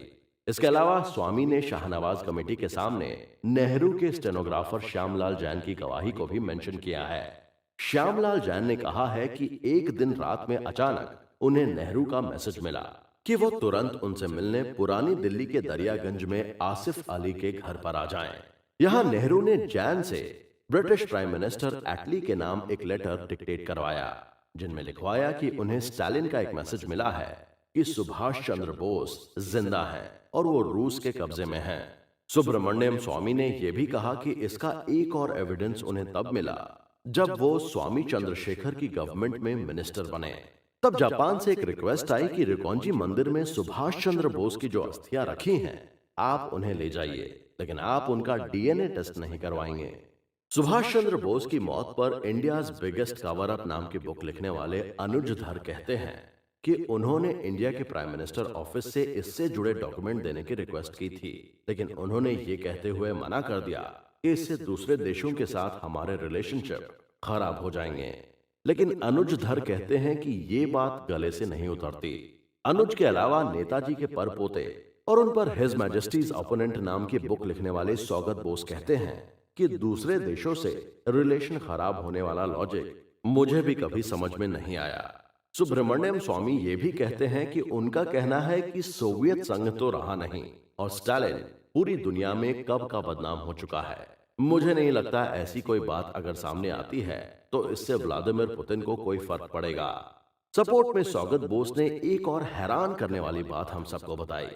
मुझे बाद में पता चला तो मुझे बहुत हैरानी हुई कि करीब 20 सालों बाद तक मेरे फादर, मेरे अंकल और नेताजी की वाइफ एमिली की चिट्ठियों को इंटेलिजेंस ब्यूरो पढ़ता रहा और उनकी कॉपीज अपने रिकॉर्ड के लिए बनाता रहा। इससे साबित होता है कि खुद जवाहरलाल नेहरू को भी इस बात का शक था कि 18 अगस्त 1945 को उस प्लेन क्रैश में नेताजी मारे गए हैं या नहीं। उन्हें कहीं ना कहीं ये लगता रहा होगा कि अगर ये जिंदा होंगे तो अपनी फैमिली के साथ कांटेक्ट जरूर करेंगे, और इसी उम्मीद में उनकी फैमिली के लेटर्स की जासूसी करवाई गई। सौगत कहते हैं कि ये बड़ी हैरानी की बात है क्योंकि नेहरू जी और नेताजी दोनों के रिलेशंस आपस में काफी अच्छे थे।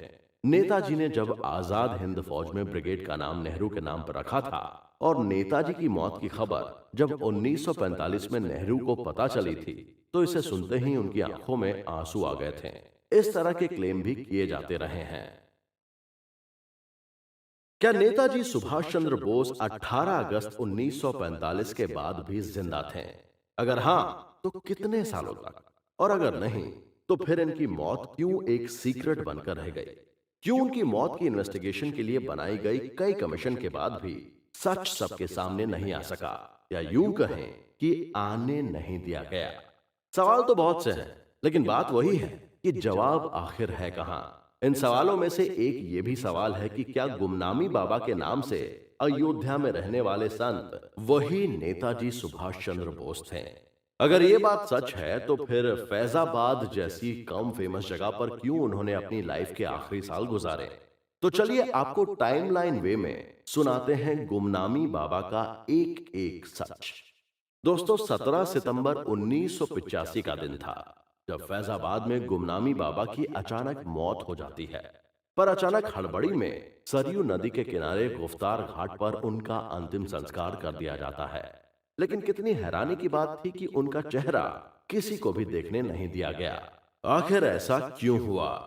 दोस्तों, उन दिनों लोकल एडमिनिस्ट्रेशन ने यह जवाब दिया था कि उनकी मौत के बाद उनका चेहरा किसी ने केमिकल डालकर खराब करने की कोशिश की थी, इसीलिए यह डिसीजन लिया गया था। जैसा कि उनका नाम पड़ गया था वैसी ही उनकी लाइफ भी गुमनाम ही रही। वो अपनी मौत के पहले भी बहुत सीक्रेट तरीके से रह रहे थे। जल्दी जल्दी रेंट के घर चेंज करते रहते थे। इतना ही नहीं, अपनी सेवा और हेल्प करने के लिए असिस्टेंट भी वो टाइम टाइम पर बदल देते थे। लेकिन इतने पर तो सब ठीक था। उनकी मौत के 2 दिन बाद गुमनामी बाबा के नेताजी होने की र्यूमर पूरे देश में फैल गई। गुमनामी बाबा के नेताजी सुभाष चंद्र बोस होने की र्यूमर फैलने के बाद जब उनके कमरे की तलाशी ली गई तो उनमें कई बॉक्सेस में ढेर सारा सामान निकला, और इस सामान के बेसिस पर लोग ये मानने लगे कि वो गुमनामी बाबा कोई और नहीं बल्कि नेताजी ही थे। सवाल फिर भी उठता है कि अगर गुमनामी बाबा ही नेताजी थे तो साल 1945 में प्लेन क्रैश में मारा गया आदमी आखिर कौन था? और अगर ऐसा नहीं हुआ तो इंडियन गवर्नमेंट ने ये क्यों मान लिया कि उस प्लेन क्रैश में नेताजी मारे गए? इसका जवाब तो शायद नेताजी और उस टाइम के नेताओं की डेथ के साथ ही चला गया।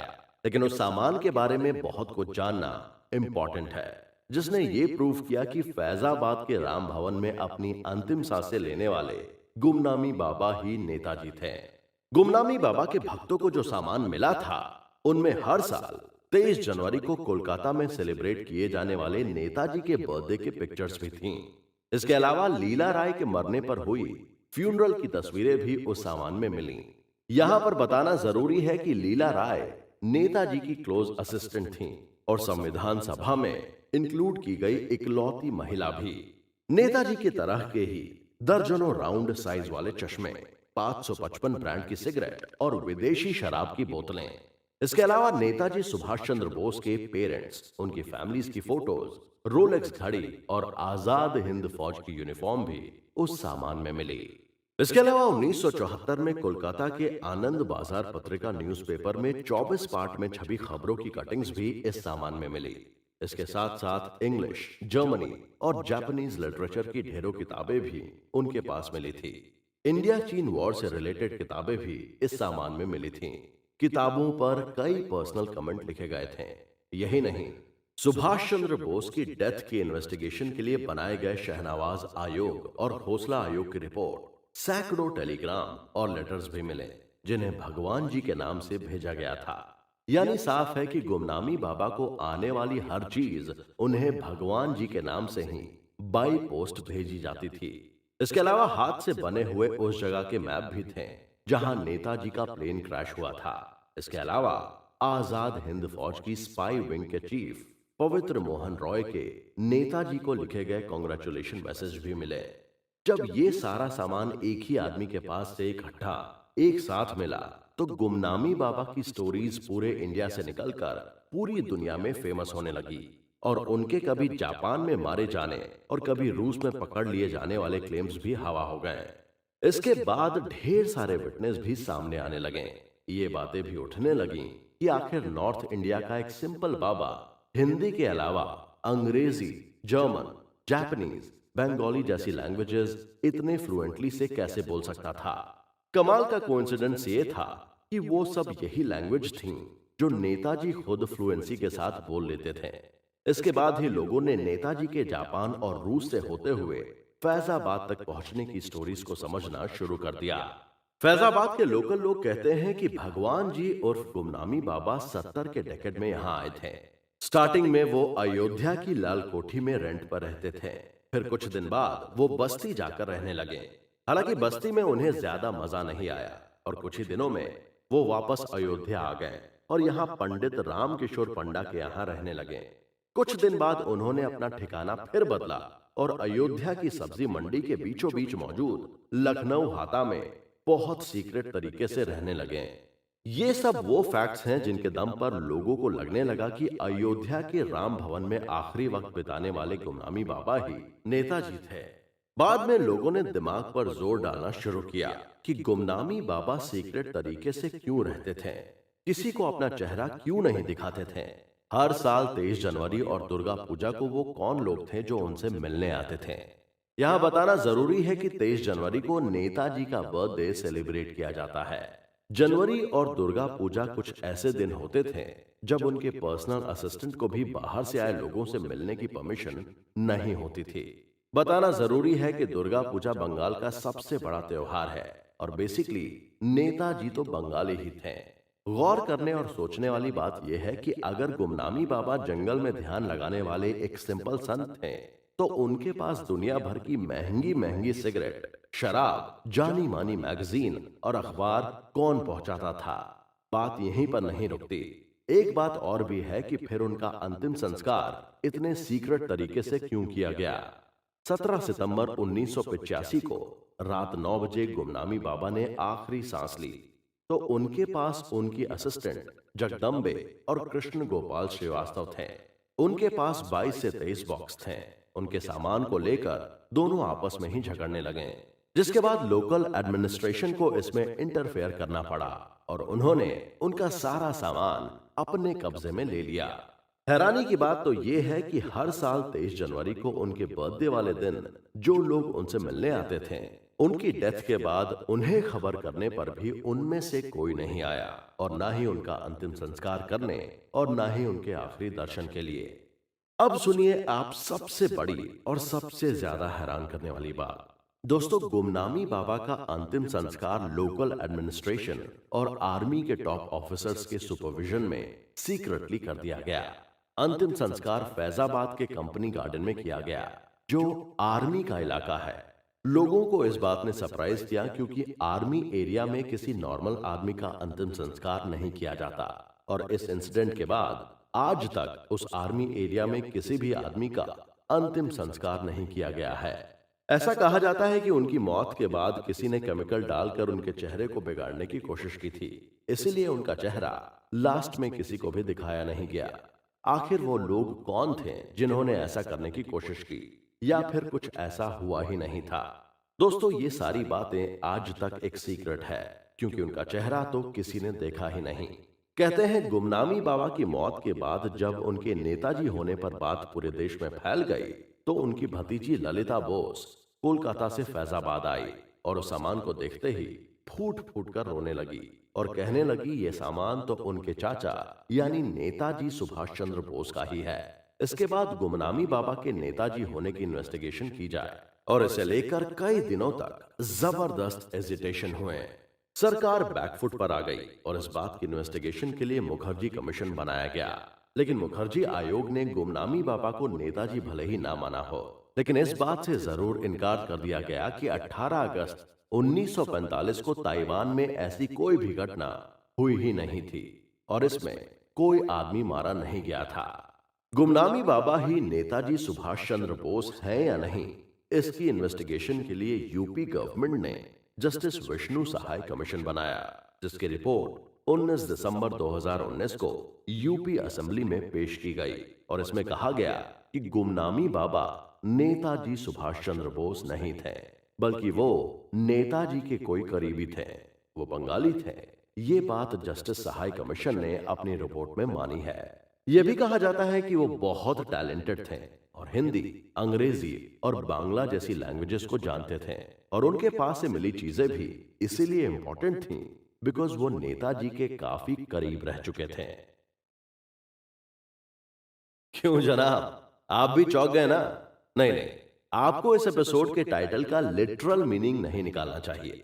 जैसा कि हमने अब तक आपको बताया कि नेताजी की लेगेसी के बारे में जो भी आप जानते हैं या जो भी हमने आपके साथ शेयर किया कि कैसे आजादी के बाद उनको वो क्रेडिट नहीं मिला जो वो डिजर्व करते थे, इंडियन इंडिपेंडेंस में जो उनका कंट्रीब्यूशन था, जो उनका ड्यू था, वो अनफॉर्चुनेटली उनको नहीं मिल पाया। लेकिन वो कहते हैं ना कि जहां रहेगा वहीं रोशनी लुटाएगा, किसी चिराग का अपना मकान नहीं होता।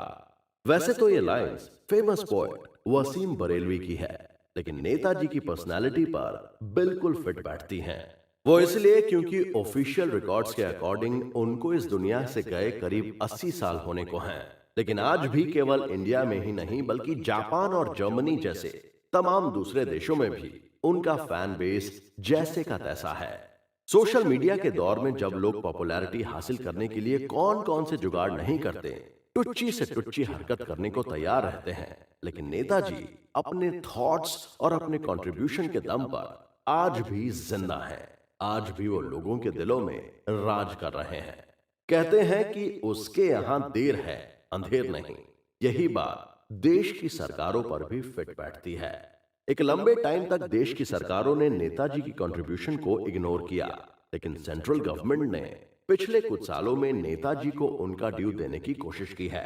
नेताजी की इमेज एक नेशनलिस्ट लीडर की रही है, इसीलिए इस सरकार को ये सारी चीजें सूट भी करती हैं। प्राइम मिनिस्टर मोदी ने 20 जनवरी 2022 को अनाउंस करते हुए कहा था कि दिल्ली के मशहूर इंडिया गेट पर नेताजी की बड़ी स्टैचू लगाई जाएगी। पीएम मोदी ने खुद ट्वीट करके इस बात की इंफॉर्मेशन शेयर की थी। उन्होंने ये भी कहा था कि जब तक नेताजी का असली स्टैचू बनकर रेडी नहीं हो जाता, तब तक नेताजी का होलोग्राम स्टैचू वहीं पर लगा रहेगा। इन्हीं दिनों पीएम मोदी ने यह भी कहा था कि आजादी के बाद देश के बहुत सारे ग्रेट लोगों और उनकी कंट्रीब्यूशन को जो वैल्यू दी जानी चाहिए थी वो नहीं दी गई। पीएम नरेंद्र मोदी ने यह भी कहा था कि नेताजी अगर कुछ ठान लेते थे तो कोई भी ताकत उन्हें नहीं रोक पाती थी। इसी मौके पर सरकार की तरफ से डिजास्टर मैनेजमेंट में नेताजी के नाम पर नेशनल अवार्ड्स भी अनाउंस किए गए। हालांकि ये काफी इंटरेस्टिंग फैक्ट्स हैं कि डिजास्टर मैनेजमेंट में ही क्यों नेताजी सुभाष चंद्र बोस के नाम पर नए सरकारी अवार्ड्स अनाउंस किए गए। असल में कई डेकेड पुरानी बात है।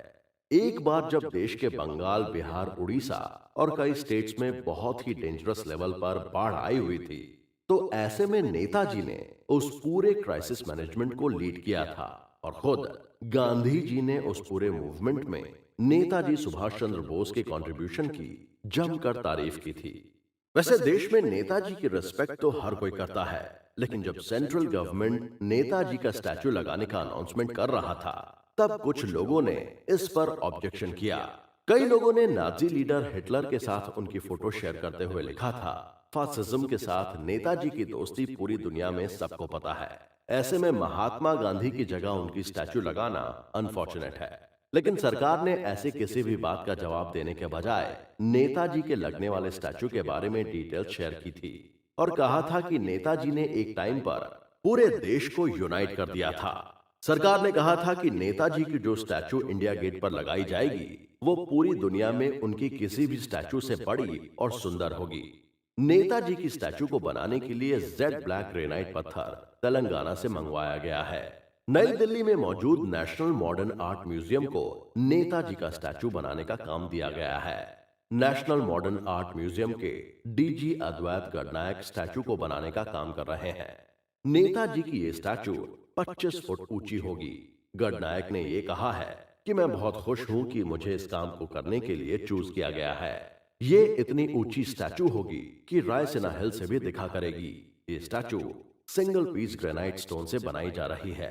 इस पर काम काफी टाइम पहले से ही स्टार्ट कर दिया गया था और करीब 5 से 6 महीने में स्टैचू पूरी तरह से बनकर रेडी हो जाएगी। नेताजी का स्टैचू लगाने के गवर्नमेंट के डिसीजन पर जर्मनी में रहने वाली नेताजी की बेटी अनीता ने भी खुशी जाहिर की थी। उन्होंने कहा था कि ये देर से लिया गया डिसीजन बहुत अच्छा है। मैं तो अचानक चौंक गई थी कि ये सब अचानक कैसे हो गया। हालांकि जो भी हुआ मैं उससे बहुत खुश हूँ। इतनी इंपॉर्टेंट जगह पर नेताजी की स्टैचू को लगाए जाने का डिसीजन लिया गया है। यहाँ पर बताना जरूरी है कि जिस मंडप के नीचे नेताजी की स्टैचू को लगाया जाना है वहां पर कभी इंग्लैंड के राजा जॉर्ज पंचम की स्टैचू लगी हुई थी, जिसे बाद में हटाकर दिल्ली के कोरोनेशन पार्क में शिफ्ट किया गया था। दोस्तों, भले ही इसमें देर लग गई हो, लेकिन नेताजी को अब जाकर उनकी असली रिस्पेक्ट मिलने जा रही है। इसीलिए मशहूर फिलोसोफर और राइटर लेस ब्राउन की कही गई लाइंस इस मौके पर खूब याद आती हैं। Shoot for the moon, even if you miss, you will land among stars. Friends, इस सीरीज में बस इतना ही। उम्मीद करते हैं कि ये ऑडियो बुक आपको जरूर पसंद आई होगी। अगर आपको हमारी ये ओरिजिनल सीरीज अच्छी लगी तो हमें कमेंट सेक्शन में जरूर बताएं।